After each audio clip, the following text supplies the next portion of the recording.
Good morning বন্ধুরা, শুভ সকাল। তো সকাল সকাল উঠে কাজকর্ম সেরে নিয়ে বাড়ি চলে এসেছি রান্না করতে। তোমার ভাতটা নেমে গেছে, বসিয়ে দিয়েছি কড়াই।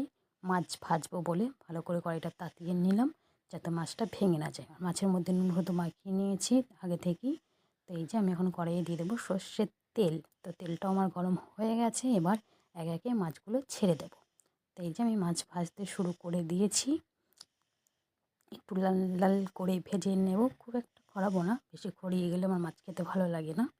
তো এই যে আলু, ফুলকপি, কাঁচা কলা সব কেটে নিয়েছি, টমেটো, পেঁয়াজ, কাঁচা লঙ্কা, শিম, বেগুন সব কেটে রেডি করে নিয়েছি। তো এই যে আমার মাছ প্রায় হয়ে এসছে, আর একটু কড়া করবো, ব্যাস। আর একটু কড়া হয়ে গেলে মাছটা আমি তুলে নেব।